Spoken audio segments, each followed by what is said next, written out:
Pin po natin sila. Sabihin mo sa kanya, kapatid, Kapatid, nagagala ka ba? nagagala ka ba? Anong sagot niya? Amen. Sabihin mo sa kanya, alam mo ba? Alam mo ba, Ngayong oras na ito, ngayong oras na ito, may himala tayong may tatanggapin. hingala tayong tatanggapin. Galing kay El Shaddai. Galing kay El Shaddai. Iniwala kayo? Amen. Palakpakan natin ang Panginoon. Salamat sa Diyos. So bago tayo magpatuloy at bago tayo tumawag ng mga kapatid na pinagpala, konting recap, Sister Marvy. Amen. So pangalawang araw na po ito, nagsimula kahapon, Sunday, alas 8 po ng umaga at natapos po ng alas 4 ng hapon. Kahapon, Sister Marvy, ay nakasama po natin para po sa paksang devotion to the teaching of the apostles on evangelization ay ang ating kapatid. Brother Ray M. Vargas. Amen. At siyempre, doon po sa paksang devotion to the fellowship, nakasama naman natin si Father John Paul Bautista. At ngayon po, araw po ng Lunes, kakaiba po ito. No, dati-dati po ay Webes o kaya Martes-Lunes ngayon, o kaya ay Lunes-Martes, ngayon po ay ginawa nating Linggo at Lunes. No? At salamat po sa inyong pagtugon sa panawagan at paanyaya ho ng ating Diyos na makapangyarihan sa lahat. At kanina po, brothers and sisters, nagsimula po tayo ng alas 9 po ng umaga. At siyempre, Sister Marvy, nakasama natin sa unang paksa ang ating napakasipag na pari, si Father Sandy Declaro, para sa paksang Devotion to Prayer. Amen. At sa ating banal na pagdiriwang kanina, nakasama natin ang ating spiritual advisor, ang ating napakasipag na obispo, Bishop Ted Bacani Jr. Amen po. At kayo na po, napakinggan natin si Brother Rafi sa konting panayam about the Eucharist. At niniwala po tayo, lahat ng ito mula pa kahapon hanggang ngayon na ginagawa nating pagpapagal ay may gantimpala na nagmumula kay Yahweh El Shaddai. Amen. Sino pong sabik na para po sa anniversary sa araw ng Sabado? Sino pong excited na sa himalang matatanggap sa araw ng Sabado? Amen. May mga ticket na ba kayo? Iniwala ba kayo na pwede kayong mabunot? Amen. Kasama po ako dyan, Sister Marvy, Amen. no? Ako din, Brother Salamat Dario. sa Diyos. At mamaya ho, sa pagbabahagi ng ating puno lingkod na magdiriwang ng kanyang birthday, 77-year, hallelujah, malakas pa, malusog, Amen. pinagpala. At higit sa lahat, Brother Dario, guwapong-guwapo Amen. pa rin. Hindi kumukupas, hindi nagbabago. Amen. Mamaya po, meron tayong mapapakinggang kakaiba pang sorpresa na galing kay El Shaddai. Amen. Amen? Are you excited? Mahina na po sila, mahina na. Are you excited? Okay, palakpakan natin muli ang Panginoon sa kanyang kabutihan. At ngayon po itatawag tayo ng mga pinagpala ng Panginoon upang ipagsigawan ang kabutihan na ginawa ng Panginoon sa kanilang buhay. Mula po sa Tondo, Manila. Tawagin po natin si Sister Rosemary Matibag. Hallelujah, hallelujah, purihin ang Panginoon. Magandang hapon po sa inyo mga brothers and sisters. Nais ko lamang pong ibahagi at ipatuto ang kabutihang ginawa po ng Panginoon na masasabi ko po na kay El Shaddai, miracle is forever. Nasumpungan ko po ang gawain 2019 po. Nang panahon po na ako po ay alipin ng puot, galit, hinanakit sa aking inay. Sapagkat ang aking inay po, mahal na mahal ko po ang aking inay. Nang time pong yun, iniwan po kami ng aking ina. Sumama po siya sa iba. Sa pagmamahal ko pong yun, napalitan po ng puot, galit, hinanakit, maging sa panaginip po. Punong-puno po ako ng galit sa aking ina. At sabi ko po, kapag nakita ko siya, hindi ko po siya kayang patawarin, papatayin ko siya. Ganun po lagi sinasabi ko. Punong-puno po ako ng galit sa aking inay hanggang sa nagkaroon po ako ng iba't ibang karamdaman. Nagkaroon po ako ng goiter. Halos lumuluwa na po yung aking mga mata. Hindi lang po yun, lumipas po ang 2 buwan. Namatay po yung brother husband ko sa pamagitan po ng vehicular accident po. Nabangga po yung aming sasakyan. Lalong hindi ko na po alam gagawin noong time na yun sapagkat nang namatay po ang aking brother husband, buntis po ako sa aking anak. Sa 7 buwan pa lang po ang aking tiyan noon. May 2 pa po akong anak. Hindi ko po alam ang aking gagawin. Halos para na po akong siraang ulo. Hanggang sa pati po yung hanap buhay na iniwan po na aking brother husband. Na-demolish po kami, walang-wala na po kami. Hindi ko na po alam ang gagawin. Umiiyak, tumatawa po ako ng time na yon. Hindi ko po alam ang gagawin. Ang aking inay po, 1 taon at kalahating hindi po namin alam kung saan naroroon. Hindi ko na po talaga alam ang gagawin kasi naisipan ko na lamang po. Nang gabing yon, sabi ko po, magpapakamatay na lang kaming mag-iina. Hindi lang po yung sarili ko ang papatayin ko, kundi yung 3 ko pong anak sa pamagitan po ng paglalason. Araw po yun ng Sabado. Magdamag po akong umiiyak, di ko po alam ang gagawin. Isang umaga po ng Sabado, biglang may dumaan po na, sabi ko, sister, saan po kayo pupunta? Sabi niya, sa El Shaddai. Sabi ko, baka po pwede akong sumama dyan. Alam po niyo, damit pang araw-araw po ako. Sumama po ako sa kanila. Diyan po yun sa Luneta, unang dalo ko po sa gawain. Pagkarating ko pa lang po doon, umiiyak na po ako. Nag-healing message po noon ng ating punong lingkudan. Sabi niya, kapatid, tama ang pinuntahan mo. Kung sa palagay mo, wala nagmamahal sa iyo, iwang ka man ng iyong ina, iwang ka man ng iyong asawa. Narito ang Panginoon, hindi ka niya iiwan.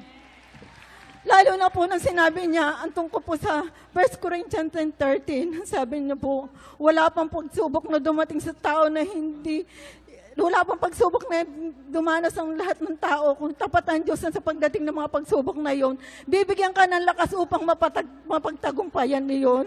Totoo po, nung araw na yon, nagkaroon po ako ng pag-asa, umasa po ako na darating ang panahon, ang hanap buhay na nawala sa akin ay ibabalik ng Panginoon. Maging ang aking inay po, na hindi ko alam kung saan naroon sa loob ng 1 taon at kalahati. Sa pamagitan po ng hiling ko sa Panginoon, nang muling bumalik ang aking inay. Salamat po sa Panginoon, bumalik po ang aking inay. Hiniling ko rin po sa Panginoon na turuan po niya ako kung paano ko po mapapatawad ang aking inay. Manumbalik yung pagmamahal na yun. Salamat po sa salita ng Diyos na lagi ko pong naririnig at sinasabi ng punong lingkod. Salamat sa Panginoon sapagkat sa ngayon po, napatawad ko po ang aking inay, maging kanyang kinakasama noon. Salamat po't bumalik siya, kasama ko po sila tuwing araw ng Sabado. Salamat din sa Panginoon sapagkat ang hanap buhay na nawala noon, ibinalik po ng Panginoon sapagkat sa pamagitan po ng aking pagiging tindera noon sa loob ng 5 taon, ginamit na instrumento ng Panginoon ng aking amo. Pinagkalooban po niya ako ng puhunan na sabi ko, Lord, bigyan mo ko ng puhunan para sa mga anak na ito na hindi ko alam kung paano ko bubuhayin. Salamat po sa Panginoon sapagkat binigyan po ako ng aking amo ng puhunan sa grocery, bigasan at saka po tindahan. Tunay pong pinagpalayo ng Panginoon. Tunay napakabuti ng Panginoon. Pinag-drawing din tayo ni Brother Mike noon ng cross, isabit daw ang mga mahal sa buhay na nais iligtas ng Panginoon. Totoo po yun. Mga kapatid ko, nanay ko, isinabit ko. Salamat sa biyaya ni Yahweh Shaddai. Naririto na rin po ang aking mga kapatid, ang aking inay. Salamat po na yung pong 3 anak na nais ko po noong patayin. Salamat sa Diyos, graduate na kapag pag-graduate na po ako ng 2 college at ang aking pong bunso, 3rd year college sa isang pribadong eskwelahan. Salamat po, tunay pong kay El Shaddai, miracle is forever. Hallelujah, to God be the glory.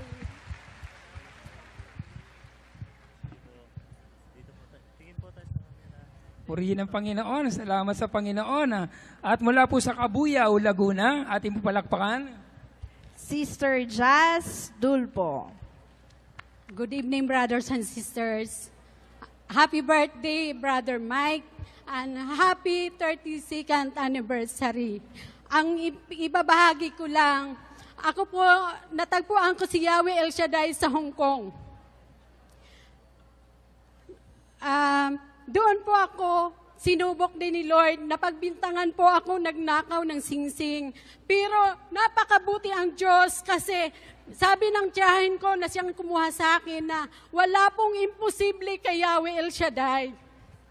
Nanalangin po kami, sabi ng tiyahin ko, si Lord ang maghanap nun at ipakita sa amo mo na napakabuti niya.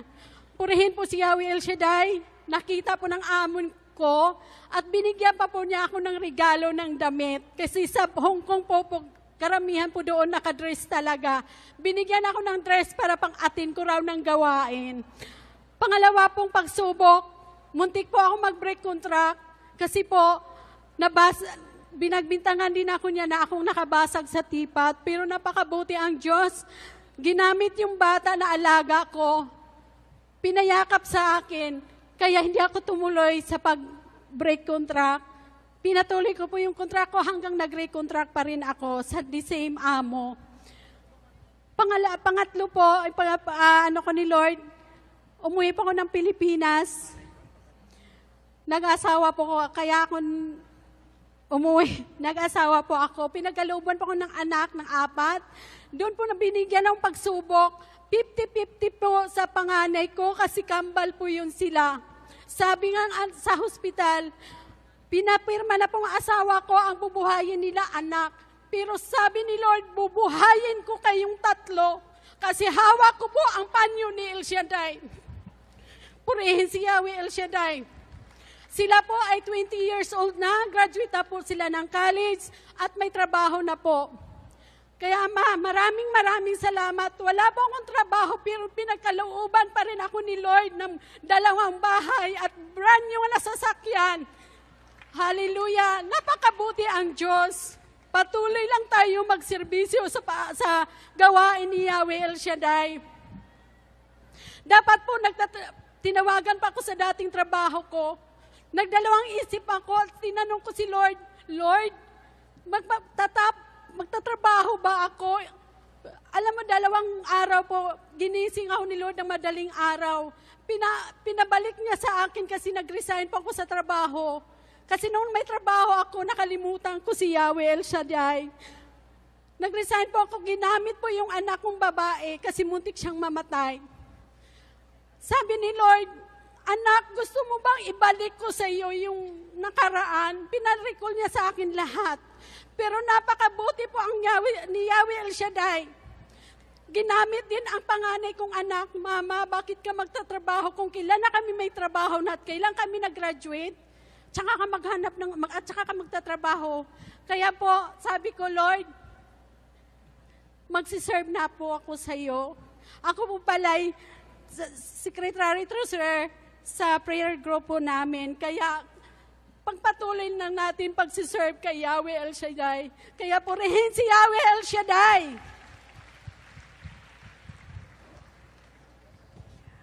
Ayan, so napakabuti ng ating Diyos na buhay. Ayan. Susunod naman po mula sa PFCC 40, Occidental, Mindoro. Tawagin po natin. Palakpakan natin ang kapatid, Sister Ann Kahilig. Glory to God, glory to Christ Jesus. Isang pinagpalang araw po sa atin lahat ng mga lingkod ng Diyos. Ako po ay pinagpala ni Lord sa araw na ito at nandito pa ako sa inyong harapan upang ipagsigawan ang kabutihan na siksik, liglig at nag-uumapaw na ating Panginoon sa inyong abang kapatid. Noong 1994 po, ako po ay graduate ng nurse sa biyaya ni Lord at 1994 nabigyan ng opportunity na abroad po sana, magtatrabaho sa Riyadh. 3 days before departure, nangyari po ang nervous breakdown sa inyong kapatid na akala nyo matapang, matatag at malakas, pero marami po palang weaknesses. Nag-breakdown po ako at ako po ginamot for 6 months. Gumaling po ako noon, nakapaglingkod at muli po nagamit sa Occidental Mindoro bilang isang nurse sa isang private clinic. At 2000 po, naglilingkod na po ako sa Lord sa pamamagitan ng aking brother husband na nakapag-akay sa akin sa gawaing ito at nakapakinig ng salita ng Diyos. 2008 po, naging secretary treasurer, naging coordinator na po ako that time sa gawain natin sa amin doon sa Occidental Mindoro sa Mamburao. Dumanas po ako ng pag-usig, pagsubok sa paglilingkod at hindi ko po akalain sa loob ng gawain maranasan ko yung ganitong pag-uusig. Kasi po, talagang hindi ko po matanggap. Nung time na yun, na-depress po muli ang inyong kapatid. Pakilala lang ng aking kahinaan na dala-dala ko pa nung lumang buhay ko. Kaya ko pong patayin ng aking sarili, isaktan ng aking sarili. Kaya ko pong uminom ng mga gamot na gusto ko nang mawala sa mundo. Hindi ko na kayang humarap ng mga time na yun kasi akala ko ganun na ako dahil yun ang husga sa akin ng tao. Pero glory to God, glory to Christ Jesus. Through prayers po na aking brother husband ng mga lingkod ng Diyos, na patuloy na nananalangin at umaalalay sa inyong abang kapatid, andi dito pa rin po ako. Yung pala mayroon pang purpose si Lord. Yung mga pagsubok na yun na aking dinanas, nagamit ko po habang ako'y naglilingkod sa Lord. 2012 po, tinaas niya pa yung responsibilidad ko sa gawain ito na sabi ko, parang hindi ko na po kaya. Kasi hindi naman po ako masyadong perfect at hindi ko parang kayanin sa trabaho, sa pamilya, tapos sa paglilingkod po. Wala pa akong magawa, kundi kalooban ni Lord ang nasunod. Sa 2012, naging council na nga po kami sa PFCC 40. 2013 po, sinubok at pinahintulutan na uli na ating Panginoon na ako'y subukin sa aking kahinaan, separation anxiety. Namatay po ang aking nanay. Akala ko po, hindi ko po kakayanin. Pero sa biyaya po ng Diyos, sa salita ng Diyos na lagi po natin napapakinggan, at sa nagmo-monitor po ako sa internet lagi, yung depression, sabi nga ni Brother Mike, happiness is a choice. Pinili ko pong maging masaya at patuloy na naglingkod sa Lord. Hindi pa po nagbabang luksa ang aking nanay. Namatay na uli yung aking biyanan. Glory to God! Ito po ang katawan na inyong kapatid, siksik-liglig, tumataba sa maraming problema. Biyaya ng salita ng Diyos na nagpapalakas sa akin, hindi po medical. As a nurse, dapat mag-rely ako sa mga medical science, no. Salita ng Diyos po ang nagpatatag sa akin. Ganun po kabuti ang healing power ng salita ng Diyos na mula pa kanina nagpalakas at muli pong nag-revive ng aking buhay paglilingkod sa Kanya. Hindi pa po doon natapos. Matapos po yung aksidente 2008, kaming mag-asawa na aksidente sa motor. Ang aking brother husband ginagamit as local preacher. Ako naman po nabali itong aking buto dito. As in bali. Sabi ng doktor, sabi ng science, mga 6 months akong nakasimento. Glory to God, glory to Christ Jesus. 4 months lang po, wala na pong simento ang inyong abang kapatid. That is how God works in your Amen. sister. At nung time na yon, sabi ko, 4 months akong walang trabaho. Private clinic, no work, no pay. Napakinggan ko na naman uli yung sharing na ating abang lingkod dito sa anniversary na yun ni attorney. Sabi niya, sa Amerika, ang dami niyang mga bills. Pero hindi siya, kung nakabalik siya ng Amerika, namatay siya dahil nagka-cardiac arrest na siya. Ako sabi ko, Lord, ipoprovide mo rin ang aming pangangailangan. That time po, na-survive din po namin, God provides. Nitong last year lang po, ang aking pong kapatid, diagnosed to have rectal cancer. Nandito po kami, nag-chemo, radiation therapy. December po, Christmas na sa hospital po kami. Karga-karga namin ang 180,000 bills para sa amin, sa operasyon niya. Sabi ko, tinuro ng Lord, live day by day. Araw-araw lang po kaming namuhay, na-survive po ulit namin yung financial na yun. Talagang God is good. Napakabuti at God provides. Amen sa kanyang mga lingkod na walang ibang pinanghawakan kundi ang kanyang salita na kailanman hindi niya tayo iiwan at pababayaan bilang kanyang abang lingkod. Amen. Kaya sa ngayon po, patuloy pa rin po naglilingkod ang inyong abang kapatid sa lugar po na Occidental Mindoro, pero tubo po ako ang Bisaya sa Capiz. At salamat sa kanyang salita. Patuloy at patuloy na nagagamit pa rin sa kapanahunan, sa kabutihan at biyaya ng Lord. To God be the glory. Amen. Praise the Lord. Amen. Salamat sa Panginoon. Ayan po, at ang susunod naman po ay mula sa Paris, France. Palakpakan natin ang ating kapatid, Brother Fabian Torno. Purihin ang Diyos! Hallelujah! Noong 1995 po, nag-seminar na ako rito at napabilang ko sa Group 10. Ang leader namin ay si Brother Rod Velarde at ang assistant niya ay si Brother Che Corrales. At akala ko, sa paglilingkod ko sa Panginoon, ay tuloy-tuloy na ako dito sa Pilipinas. Yung pala, iba ang plano ng Diyos sa plano ng tao. Amen po? Kaya nung 1995, nung nandito po si Pope, ay nangako ko sa Panginoon, Lord, ano man mangyari, maglilingkod ako sa iyo. Hindi na ako babalik sa abroad at maglilingkod ako sa iyo dito sa Pilipinas. Subalit, yun po ang plano ko. Pero ibang plano ng Diyos, nung ako po ay nakapag-Saudi, ay doon ako ginamit ng Panginoon. Si Brother Mike noon ay nagtotok pa sa radyo, hindi pa sikat ang El Shaddai. Ginagamit na po ako ng Panginoon sa Saudi. Bawal po yun sa Saudi, pero nagtatayo kami doon ng prayer meeting. No? So, yung mga talk ni Brother Mike, sabi ko, napakagaling ng taong to, ang galing magsalita. Yun ang kinokopya ko para mag-talk din sa ginawa namin prayer meeting sa Saudi. At ako po ay ginamit ng Panginoon doon bilang isang naghahayag din ng salita ng Diyos sa Saudi kahit bawal. So, sa kabutihan ng Diyos, kumikilos pala ang kamay ng Panginoon. Ang amo namin doon sa Saudi ay naging ambasador ng France. Kaya kami ng misis ko ay nadala sa France. Wala kaming gastos ni isang kusing.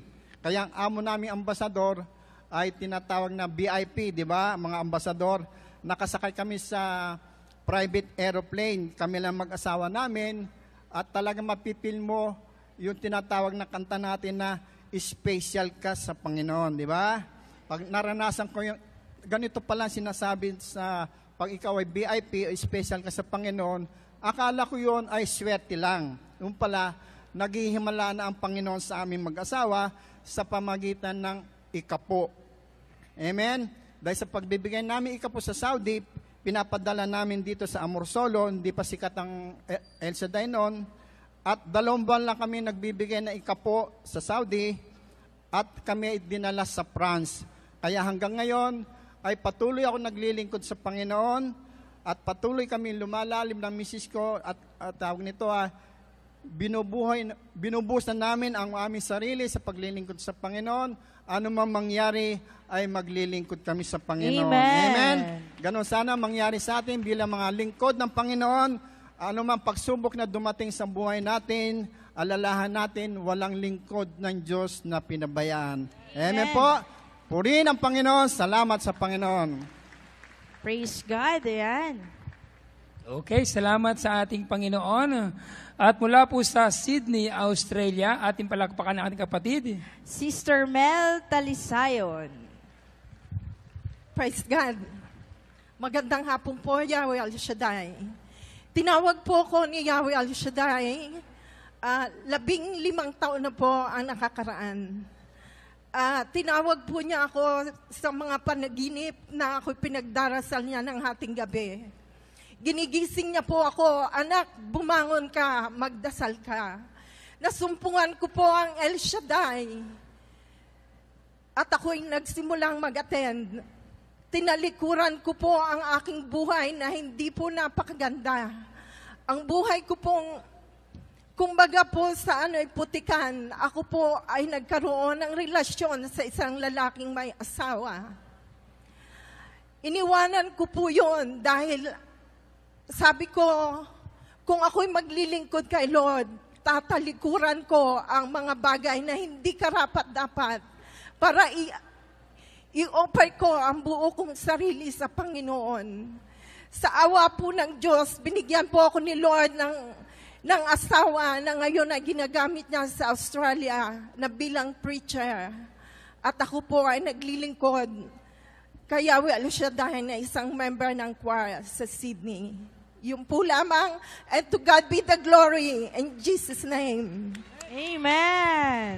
Amen. Salamat sa Panginoon. From Sydney, Australia po yan. Ayan. At ang atin naman pong panghuli, mula pa rin ito, Brother Dario, sa Sydney, Australia. Amen. Palakpakan natin Sister Francisca Baby Ines. Tunay na napakabuti po ng Diyos. Amen. Kahapon po kami ay dumating galing Sydney, Australia. Talagang nais po naming makadalo ng gawain dito. Kanina po nung si Father po ay nagtotok, yung pong pinakanta po tayo ng Come Holy Spirit, ninamnam ko po yun, pumakit ang aking mga mata. sa revelation po ng Panginoon sa akin, pagpikit ko po ng aking mga mata, sabi niya, noon, kung ano ako noon at kung ano ako ngayon, nasa biyaya ng Panginoon. Tapos po sabi ko parang, napil ko po gusto kong magpatotoo, pero alam kong hindi mangyayari. Sabi ko, hindi ako pwede magpatotoo kasi hindi ko po naisip na ako makakapagpatotoo. Kanya po nilapitan ako at sabi po kung pwede daw po ako magpatotoo, hindi ko na po tinanggihan. Naghanap po ako ng palda para po ako ay makapagpatotoo ng kabutihan ng Diyos na ginawa po niya sa aming buhay. Way back 1993 po kami tinawag ng Diyos mula po sa Santa Cruz, Marinduque. Ako po inakay ng isang aking kalaro at ako po inakay, kasama ko po ang aking dalawang anak, si Mark at si Brian po. Kami po ay mula sa Santa Cruz, Marinduque. 1 taon po kaming nagbibiyahe. Biyernes pa lamang po ng gabi para lamang po kami makadalo ng pagtitipon po natin sa Luneta, sa PICC, at minsan po ay sa reclamation area na inaabot pa po tayo ng bagyo. Talaga po, tuwing Biyernes po yun. Hindi po kami uma-absent na mag-ina. Tuwing Biyernes po, at Sabado po na madaling araw kasi po ang biyahe po sa aming gabi. Magdamag po kami nagbibiyahe, madaling araw po kami dumarating, kami po'y diretso na sa Luneta. Kami po'y nilalatagan ko na po yung aking anak doon at doon ko na po sila pinatutulog hanggang nag-aantay na po kami ng gawain doon, hanggang sa matapos po yon. Minsan po pagkatapos ng gawain, kami po ay, dalawa po ang aking anak na kasama, minsan 3 pa. Pag natatapos po yung gawain, naglalakad pa po kami niya ng malayo, doon pa po kami sa rotonda nakakasakay. Pinapashoot ko po yung 3 kong anak doon po sa jeep. At ako naman po ay nakasabit doon sa jeep, doon po sa huli. Makalusot lang po yung aking 3 anak, 2 kong anak pag minsan nakasama. Yun po ay tuwing Biyernes, Sabado, nagbibiyahe na po kami. Hindi po talaga kami nag-absent. Dumarating po ang masamang panahon sa Marinduque, ang lalaki po ng alon. Pero talaga po nakapokus po ako sa pag-attend dito sa Luneta, sa PICC. At nung pong 1994, nag-prayer request po kami ng Australia. Gusto po naming makarating ng Australia. Nagpa-passport po kaming 6 na mag-aapat po ang aking anak at saka kami pong mag-asawa. Tuwi na po na may mga malalaking gawain, maliliit na gawain. Yung pong passport na yun po, itinataas ko po lagi. Lord, pagpalain mo kaming makarating ng Australia. Kung mahina lang po aking pananampalataya, maaari po sa 5 taon, gumibap na po ako. Pero hindi po ako gumibap. In-answered prayer po kami ni Lord. Amen. Way back 1998, nakarating po kami ng Sydney, Australia. At tunay po sa Australia, kami po ay nagpresenta na kami po ay nais maging manggagawa ng Australia. At kami po ay naglilingkod na ngayon mag-anak. Kasama ko po ang aking mga anak. Nung po sila'y maliliit pa po nung kami nasa Australia, kahit po sa outreaches, kasama ko po ang aking mga anak, hindi po kami sumuko, hindi po kami gumibap, dumaan po kami ng mga matitinding pagsubok. Nakapokus po talaga kami ay sa paglilingkod at sa gawain ng Panginoon. At kami po'y binago niya at kami nagtiwala sa kanyang salita. Kami po'y kanyang pinagpala ng Diyos. Kaya naman po, wag po kayo magsasawa. Talaga kahit po tumakay sa mga matitinding pagsubok, diretso lang. Nung po ako'y napakatindi ng mga pagsubok, natuto po akong magsaulo ng salita ng Diyos. At alam niyo po, nung sa ulo ko na yung salita ng Diyos, pag nagpe-pray po ako kay Lord, dinideclare ko yung kanyang salita, pero hindi niya po binabalik na hindi totoo. Talagang tinutugon niya po ang aming mga Amen. pangangailangan. Kaya to God be the highest glory, Lord. Ibinabalik ko po ang aking papurit pagpapasalamat sa iyo.